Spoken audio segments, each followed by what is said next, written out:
Welcome to BookWorthy.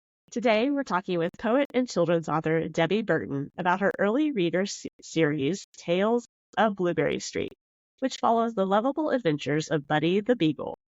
Welcome to BookWorthy, Debbie. Valerie, and hi, listeners. I'm happy to be with you today, and I love to talk about books as well, and especially books about dogs.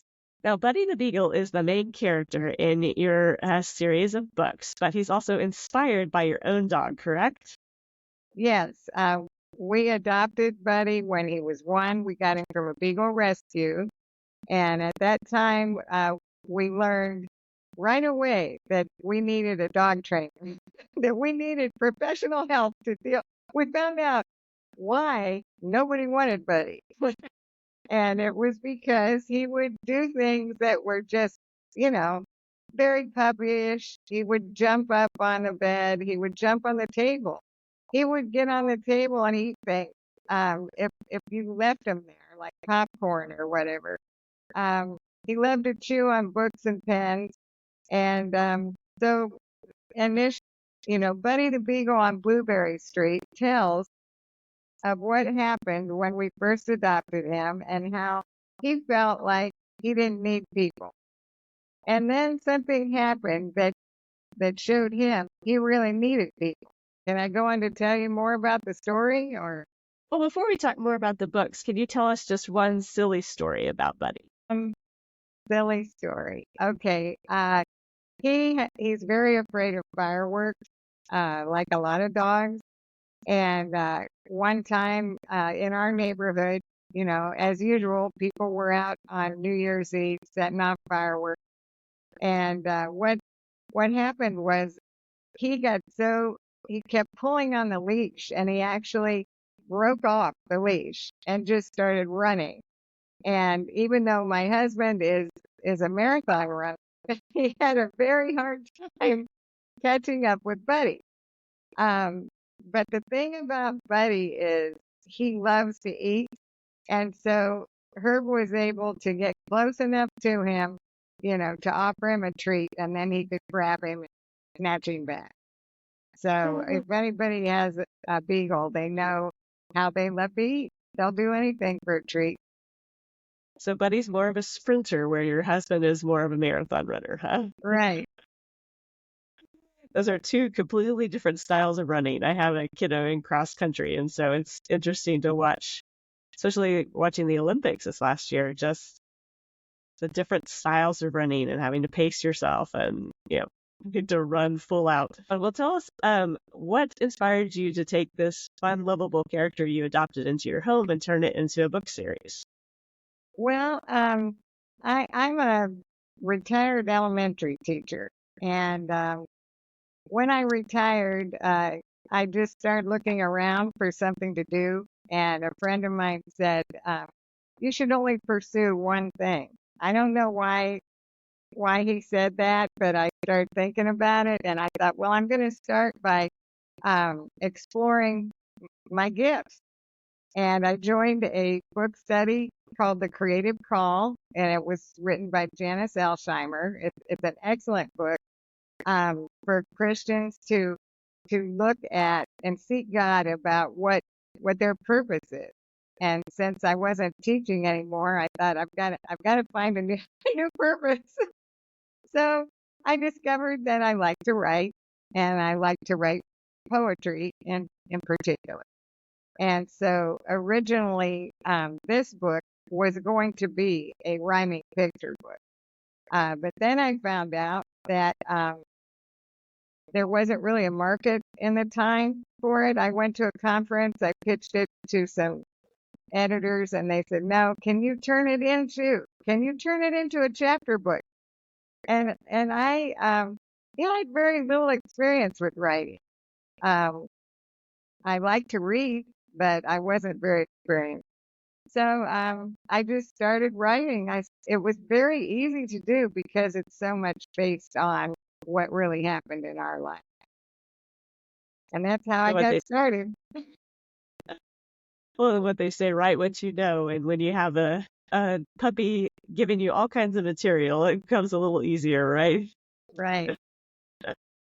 So fun. Well, in these stories, you have Buddy kind of not wanting to be with the person, discovering he has a need, and just kind of through all of his adventures. What's kind of the overall message you hope to communicate with kids through each of these books? We can go one by one if you want, or Through the the overarching. first book, the message is perseverance. Buddy has a physical difficulty. The main pivot point of the book is when he jumps off the bed and he injures himself. And his owners, who I name Henry and Jen, have to decide if they're going to go through all that they need to do to take care of Buddy after his injury. So it's just a beautiful story about caring for animals. And when people adopt a pet, there's things that can happen, and they're expensive things. And you have to make a decision, am I really going to do whatever it takes to take care of this pet? And I'm all about, if you can afford it, do it, because the rewards are great. Buddy's still with us. He's actually 14 now.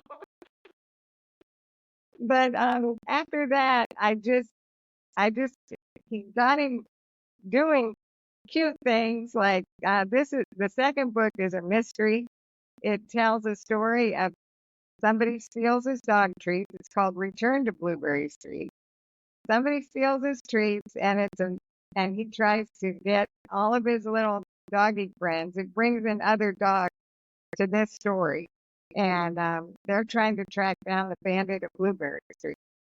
So that's what that book is about. So the emphasis is on problem solving in this book, and working as a team to try to solve the problem. And then after that, I started to wonder, what would it be like if we had two dogs? So I started learning about Australian cattle dogs. I read a lot about them, and they are really interesting animals. They are used to herd cattle, of course. And so this dog was just homeless. Somebody decided just to drop him off at the side of the road. He wanders up to the family's porch, and the family brings him in temporarily, thinking they're going to find him a home. Well, nobody wants him. And Buddy tries to teach him the rules, but he won't listen. He's got a mind of his own. So this book brings out a kind of dog that does not do well in a city environment, which is where Buddy lives. So anyway, it's a story of friendship. Very neat. I love how each of those books, while the main character is Buddy the dog, they're very applicable to children to kind of see, like you said, accepting help, being, recognizing that we need each other to take, to help us through hard times, and, friendship and problem solving. I love how kids somehow can relate more to an animal protagonist than they can a human protagonist, because they can see the world a little bit easier through a dog's eyes. Right. So very fun. Now, did you always want to be an author, Debbie? No, I never wanted to be an author. I mean, no, I wanted to help people. My goal was being helpful. And actually, I was a social worker originally. And then when after I got married, had children, I decided, well, I think I'll go into teaching, because that gave me summers off. But also, I wanted to have an impact on children. I thought, if there's any hope for the world, it's coming from our kids. So I love to teach. I love to read to the kids. And I would, one of my favorite children's books is Tales of a Fourth Grade Nothing. I love to laugh with kids. And so really all three of these books are funny. They have a lot of funny lines in them that I think families will enjoy. It's great. Like, I love how humor almost solidifies those hard parts a little bit easier, especially in kids' book. If we can laugh about it, we can just let it sit in our hearts a little bit more. And so I love that when authors bring humor in, it really brings joy, even more joy than just reading. I know I have 3 boys, and so if we can laugh and enjoy something together, it's going to be not just a book we love, it's going to be a book we actually learn from and a book that we can read again and again. So that's a lot of fun. Now, let's see, what is the most impactful book in your life, Debbie? You mentioned That's a a couple hard already, but question. I I thought about know. that. Other than the Bible, you can't pick the Bible. That's a given. No, I read a book recently. Now, this is not a kid's book. This is um, well, I guess this book would be for possibly high school age.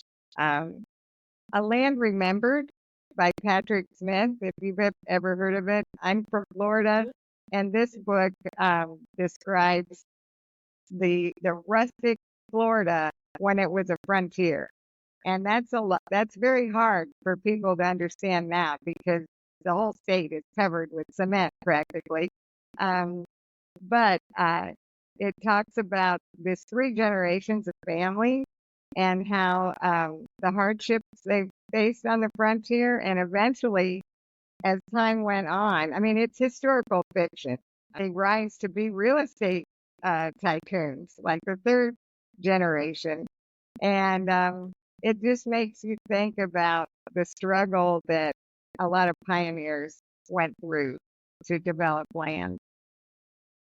That is very interesting. I know I'm in Texas, and somehow Texas, you kind of assume we're still in this rustic cattle driving days. That's just the persona or stereotype that's around Texas. But it is interesting to think, what would Florida have been like, in the frontier days? Because I mean, it was undiscovered country. It wasn't part of the original 13 colonies. I mean, there was a lot of interesting land to deal with, and Right. crocodiles and all those things. And so that sounds like a very interesting read.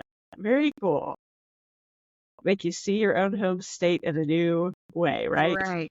Very neat. Now, let's see. You mentioned the Tale of the Fourth Grade Nothing, but what is another favorite children's book other than your own? Oh, a children's book. Well, because I like timing, that anything Dr. Seuss. Just, I guess I got started on a Dr. Seuss thing. Um, but I guess my favorite Dr. Seuss story is The Pants with Nobody Inside Them. And it's just a crazy story, and the illustrations are wonderful because it shows this pair of pants, and the pants are riding a bike, and the pants are doing all kinds of things. So the pants become a character. So I like books that the characters are not what you would expect them to be.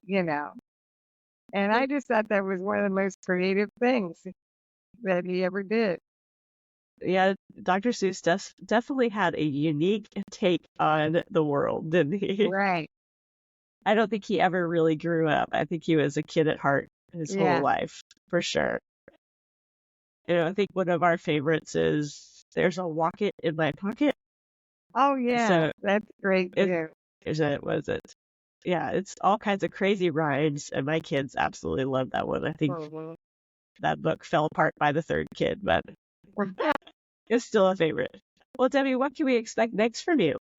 I'm working on a rhyming picture book. That's what I'd love to do. But it's called Manatee School, and I'm hoping to finish it soon. It is a story about a grandfather and his granddaughter that go out in a canoe into the springs of Florida, and they teach the manatees how to stay safe. And so it is a book about it's an entertaining book because it's fun to read. Anything rhyming is fun to read. Um, but also it's going to teach some important facts about manatees and just some, their characteristics, but also the dangers that they're up against, but in a tender way, to just try to inspire care for these beautiful animals. Now, have you seen a lot of manatees in your time in Florida? Oh, yeah. And it was inspired by going to Blue Springs State Park. And in January, when it gets really cold in Florida, hey, Like it 85 gets degrees, down right? in the 50s. When it gets when you have cold nights in the 50s or the 40s, the manatees need to stay warm, and so they come to the natural springs. And it's just remarkable to me how they know, hey, it's time to go. And they go in these springs and they hang out in there until it gets warm enough for them to come out and look for food. So when I went there, there was actually a group of people, the Save the Manatee Club, and there was a guy that worked with them, and he would go down in the springs and count all the manatees. And sometimes there'd be as many as 400, And Oh, I can't believe how he could tell one from another, but somehow, anyway, so that's what made me think about the story. But I wanted to put, a grandfather and the child together in it. I thought it'd be kind of a generational teaching thing. I love that. I love not just the relationship between a granddaughter and her grandfather, but our relationship to nature and just the impact that we have on the world around us and just all those sweet messages that can come through a book like that. Now, Debbie, where can people find out more about you and your book? On my website, debbieburton.blog, I tell, I post things on there all the time. I've written about all of our trips with Buddy to state parks in Florida. If anybody's ever going to visit Florida and they want to go to a state park, I've written about national parks that we visited as a family, and poetry that I've written. I just put a hodgepodge of things on there, but it's interesting reading. It's a lot of fun. I got a chance to read through some of it, and it's a fun perspective on following Buddy around all the state parks and all the fun things you guys have been able to see. So it's an enjoyable read for sure. Oh, thank you. Well, Debbie, thank you for joining us today. You're welcome. It's been a pleasure. And thank you for joining Debbie and me on this episode of the BookWorthy podcast. Check the show notes for any books or links that we discussed, and let us know in the comments a silly story about your pet or pets. Be sure to like and subscribe so we can discover more great books together. Happy reading!